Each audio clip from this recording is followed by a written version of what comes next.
സന്ദീപ്, ഈ മൊണാക്കൽ റിയാലിറ്റിയുടെ ഒരു ഘടന എന്താണ്? നമ്മൾ ഈ വിഷ്വൽ മീഡിയ രംഗത്ത് മൊണാക്കൽ റിയാലിറ്റി വയ്ക്കുന്ന കൺസെപ്റ്റ് അല്ലെങ്കിൽ എന്താണ് അതിൻ്റെ ഒരു ആകത്തുക?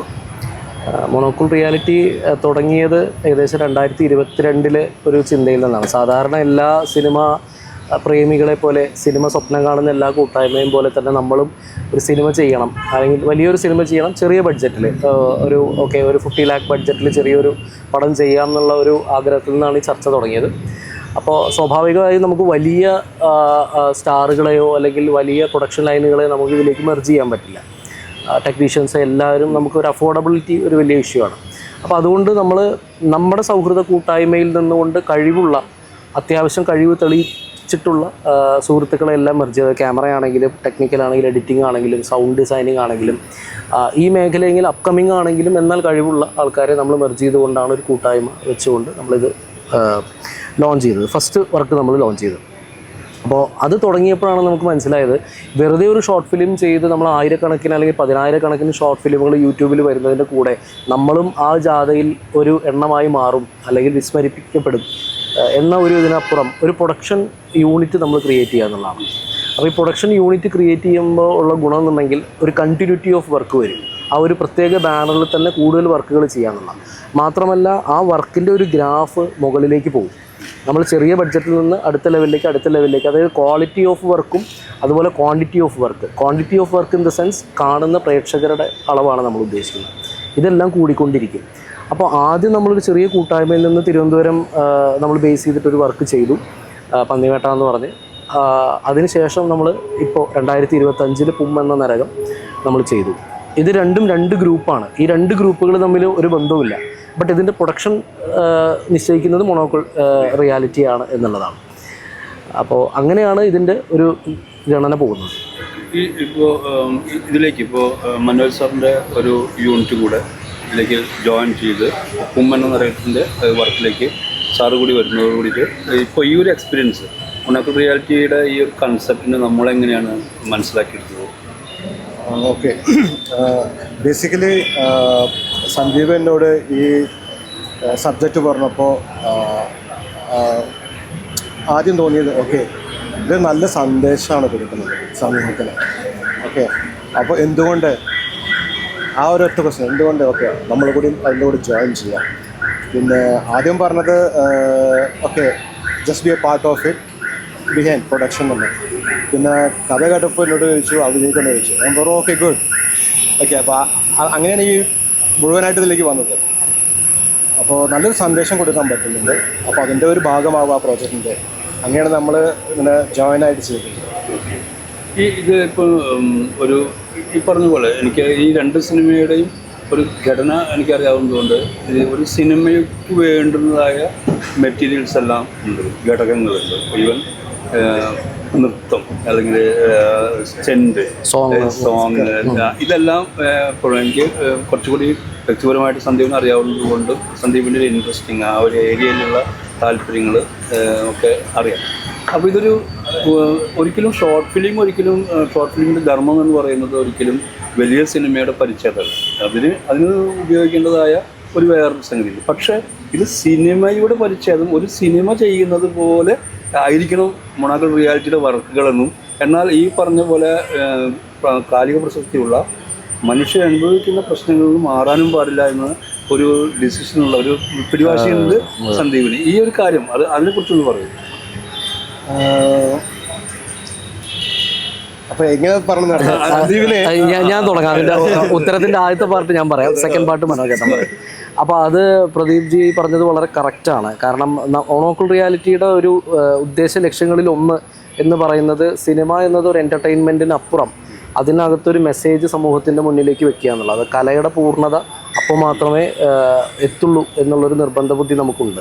കാരണം നമുക്ക് കുറച്ച് കാലം മുന്നേ വരെ നമുക്കറിയായിരുന്നു, നമ്മൾ സത്യനന്ദിക്കാട്ടിൻ്റെ സിനിമകളും അല്ലെങ്കിൽ ലോഹിതദാസിൻ്റെ സിനിമകളും അങ്ങനെ ഒരു മനുഷ്യഗന്ധിയായ അല്ലെങ്കിൽ വളരെയധികം സന്ദേശങ്ങൾ കൂടി അതിനകത്ത് ഉൾപ്പെടുത്തിയിട്ടാണ് നമുക്ക് വന്നത്.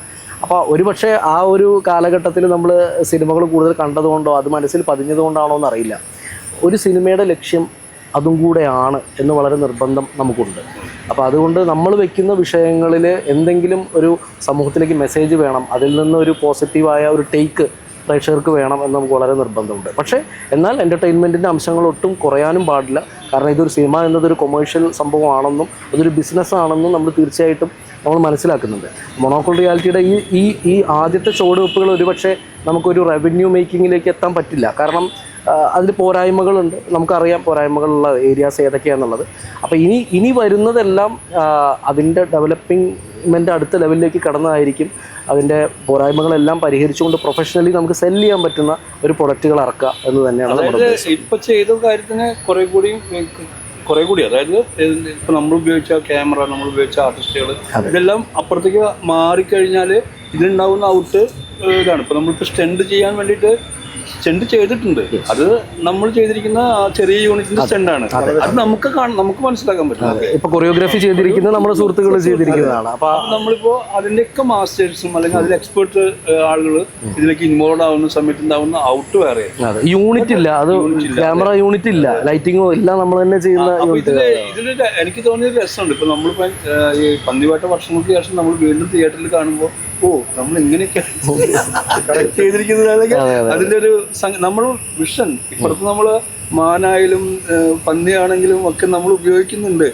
നമ്മൾ കുറെ കൂടി ടെക്നോളജി ഉണ്ടെങ്കിൽ അതിന്റെ അല്ല ഇപ്പം നമ്മൾ അതിൽ മനോജേട്ടൻ ഒരു ടെക്നിക്കൽ എക്സ്പെർട്ടാണ്. നമുക്ക് ഗ്രാഫിക്സ് കുറേ ഫ്രീ ആയിട്ട് അവൈലബിൾ ആണ്. അതിൽ നിന്ന് കട്ട് ആൻഡ് പേസ്റ്റ് മാത്രമാണ് നമ്മൾ ചില കോപ്പി പേസ്റ്റ് ആണ് നമ്മൾ ചെയ്തിട്ടുള്ളത്. ബട്ട് നമ്മൾ ശരിയായ ഒരു സിനിമയ്ക്ക് നമ്മൾ ഗ്രാഫിക്സ് ക്രിയേറ്റ് ചെയ്യണം. നമുക്ക് വേണ്ട രീതിയിൽ അത് നമുക്ക് ചെയ്യാൻ പറ്റില്ല. ബിക്കോസ് ഓഫ് ഇങ്ങനെ ഒരു സംഗതി ഉണ്ടെന്ന് നമുക്ക് കണ്ടല്ല. സിനിമയെ കുറിച്ചൊരു ധാരണ ഉണ്ടെന്ന് മറ്റുള്ള നോക്കുന്നില്ല. ഞാൻ പറയുന്നത് ഇപ്പോ ഈ നമ്മളിപ്പോൾ എന്താ പറയുക, ഒരു ആക്ടിവിറ്റീസിൽ ഏർപ്പെടുമ്പോൾ എനിക്ക് തോന്നുന്നു നമ്മൾ പുറമെ കുറേ കാര്യങ്ങൾ ചെയ്യുന്നുണ്ടെങ്കിൽ വേറെ തരത്തിൽ നിൽക്കുന്നു, IT പ്രൊഫഷനായിട്ട് നിൽക്കുന്നു, അതിൻ്റെതായ കുറേ ടെൻഷനും കാര്യങ്ങളൊക്കെ ഉണ്ടാവും. നമ്മളിതിലേക്ക് ഇത്തരം ഒരു കാര്യങ്ങളിലേക്ക് വരുമ്പോൾ നമ്മൾ നാട്ടിൻപുറത്ത് സംഭവിക്കുന്ന കാര്യങ്ങൾ, വലിയ ടെക്നിക്കൽ സപ്പോർട്ടൊന്നും ഇല്ലാതെ ചെയ്യുന്ന കാര്യങ്ങൾ, ഈ ഒരു എക്സ്പീരിയൻസ് എങ്ങനെ ഉണ്ടായിരുന്നു? ഓക്കെ, ഞാൻ അത് നേരത്തെ പറയാൻ ഉദ്ദേശിച്ച ആദ്യം പറയട്ടെ. സന്ദീപും ഞാനും എനിക്കോട് ഒരേ വേവ് ലെങ്ത്തുള്ള ആളാണ്. ബേസിക്കലി ഫസ്റ്റ് എന്നെക്കുള്ള 15 വർഷത്തെ യങ്ങാണ്, എൻ്റെ സഹോദരനാണ്. അപ്പോൾ നീട്ടി വലിച്ച് പറയുന്നില്ല, അവൻ തബല പഠിച്ചിട്ടുണ്ടായിരിക്കും, ഞാൻ തബല പഠിച്ചിട്ടുണ്ടായിരിക്കും, അവൻ പാട്ട് പാടിയിട്ടുണ്ടായിരിക്കും, ചിലപ്പോൾ ഞാൻ ഡാൻസ് കളിച്ചിട്ടുണ്ടായിരിക്കും. അപ്പോൾ നമുക്ക് ആ വേവ് ലെങ്ത് അറിയാം. അതാണ് മെയിൻ ഫോക്കസ്. ഓക്കെ, ഇത് ആരാണ് ചെയ്യുന്നത്. രണ്ടാമത് ഇപ്പോൾ അങ്ങ് പറഞ്ഞ പോലെ നാട്ടിലെ ടെക്നീഷ്യൻസ്, നാട്ടിലെ എന്താണ് ടാലൻറ്റ് എന്തുകൊണ്ട് ചെയ്തുകൂടാന്നാണ് ഞാൻ ചോദിക്കുന്നത്. അതാണ് നമുക്ക് ആവശ്യം. അപ്പോൾ ഞാൻ ആദ്യം ചോദിച്ചു ആരൊക്കെ അഭിനയിക്കുന്നത്. അപ്പോൾ നമ്മൾ നാട്ടിലാണ്. Why not, I am there. Okay, അപ്പോൾ ഞങ്ങൾ ഇതേപോലെ അവിടെ ഞാൻ ഒരു സിംഗപ്പൂർ കരളി കലാനിലയത്തിൻ്റെ സെക്രട്ടറിയാണ്. അപ്പോൾ അവിടെ നമ്മൾ എന്താ ചെയ്യുന്നത്, വീക്കെൻഡ്സിൽ ഇപ്പോൾ പറഞ്ഞില്ല ഞാൻ IT ജോബാണ്. അപ്പോൾ വീക്കെൻഡ്സിൽ നമ്മൾ എന്ത് ചെയ്യും, ഒരു കൂട്ടായ്മ ഉണ്ട്. സ്വന്തം ആ കൂട്ടുകാരും എല്ലാവരും കൂടിയിട്ടുള്ള ഒരു ഇരുത്തം. പിന്നെ അവിടുന്ന് ഒരു പ്രോഗ്രാംസ് ഉണ്ടാക്കും, തിയേറ്റർ ഉണ്ടായിരിക്കും, ഡ്രാമ ഉണ്ടായിരിക്കും, ഷോർട്ട് ഫിലിംസ് ഉണ്ട്, ആൽബംസ് ഉണ്ട്. അപ്പോൾ അതൊക്കെ നടന്നുകൊണ്ടിരിക്കുമ്പോഴാണ് ഇങ്ങനെ വരുന്നത്. അതുകൊണ്ട് ഇതൊരു പുതുമയായിട്ട് തോന്നിയില്ല. പക്ഷേ ഇതൊരു എന്താണ് അട്രാക്റ്റീവ് ഫോഴ്സും കൂടിയായി. സന്ദീപാണ് ചെയ്യുന്നത്, സന്ദീപിൻ്റെ വേവലംത്ത് നമുക്കറിയാം. നാട്ടിലെ ആൾക്കാരെ ചെയ്യുന്നത് വളരെ കറക്റ്റ്. ടെക്നീഷ്യൻസ്, ഇപ്പോൾ സാറ് പറഞ്ഞ പോലെ ടെക്നീഷ്യൻസ് ആണെങ്കിലും അഭിനയിക്കുന്നവരാണെങ്കിലും കൊറിയോഗ്രാഫി ആണെങ്കിലും എല്ലാം നമ്മുടെ ചുറ്റുവട്ടത്തുള്ളവരാണ്. നമ്മൾ ബോംബെയിലോ അല്ലെങ്കിൽ ഇനി വേറെ എവിടെയോ കൊണ്ടുവരൊന്നും ചെയ്തിട്ടില്ല. ഇപ്പോൾ സാറിൻ്റെ അതുപോലെ തന്നെ ആയിരിക്കുമല്ലോ ചെയ്തല്ല. അതാണ് ആവശ്യം. അല്ല, ഒരുപക്ഷെ നമ്മൾ അൺഫൗണ്ടഡ് ആയിട്ടുള്ള ടാലന്റുകൾ നമുക്ക് ഇതിലൂടെ പൊന്തി വരും. ഒരു അവസരങ്ങൾ കിട്ടാതെ നിൽക്കുന്ന ഒരുപാട്. കൂടെ സന്ദീപ് സീരിയസ് ആയിട്ടൊരു പഠനം നടക്കുന്നുണ്ട്. ഞാനെപ്പോഴും പറയുന്നൊരു പോയിന്റ് ഉണ്ട്, സന്ദീപിൻ്റെ ഒരു ഡയറി ഉണ്ട്, അതിൽ കൃത്യമായിട്ട് കാര്യങ്ങൾ നോട്ട് ചെയ്ത് പോകുന്നുണ്ട്. ഇപ്പോൾ എന്നെ സംബന്ധിച്ചിടത്തോളം ഞാൻ വിഷ്ണു വരെ നിൽക്കുന്ന ആളാണ്. എനിക്ക് എന്തെങ്കിലും സംശയം ഉണ്ടെങ്കിൽ ഞാൻ സന്ദീപിനോട് ചോദിക്കുന്നു, സന്ദീപ് ആ ലൈറ്റ്സിൻ്റെ കാര്യങ്ങൾ അല്ലെങ്കിൽ ഈ ക്യാമറ അല്ലെങ്കിൽ ക്യാമറയുടെ പുതിയ അപ്ഡേറ്റ്സുകൾ എന്തൊക്കെയാണെന്ന് ചോദിച്ചാൽ സന്ദീപിനറിയാം. സന്ദീപ് അത് പോയി ഒരു ടെക്നീഷ്യനെ കണ്ടാൽ അദ്ദേഹത്തിനോട് ചോദിച്ച് മനസ്സിലാക്കണം. അത് ഞാനൊരു കാര്യം പറയാം. അതായത് നമുക്ക് ഇപ്പോൾ പൂനെ ഫിലിം ഇൻസ്റ്റിറ്റ്യൂട്ടിൽ പോയി പഠിച്ചു വരാനുള്ള സാഹചര്യം നമുക്ക് ഉണ്ടായിട്ടില്ല. ഏതെങ്കിലും വിഖ്യാതമായ സംവിധായകരുടെ പുറകെ അസിസ്റ്റ് ചെയ്തിട്ട് അതിലൊന്നും നമുക്ക് സമയമില്ല. കാരണം നമ്മളൊക്കെ നമ്മുടെ ജീവിതവുമായി ബന്ധപ്പെട്ട് പോകുന്ന ആൾക്കാരാണ്. അപ്പം നമ്മുടെ ഫാമിലി ലൈഫും അത് അവിടെ ഒരു സൈഡിൽ പേഴ്സണൽ ലൈഫും നിൽക്കുന്നുണ്ട്. അതോടൊപ്പമാണ് നമ്മൾ കലയെ. അപ്പോൾ കലയ്ക്ക് വേണ്ടി നമ്മൾ പൂർണ്ണമായി ചാടി സമർപ്പിതമായിട്ടല്ല വരുന്നത്.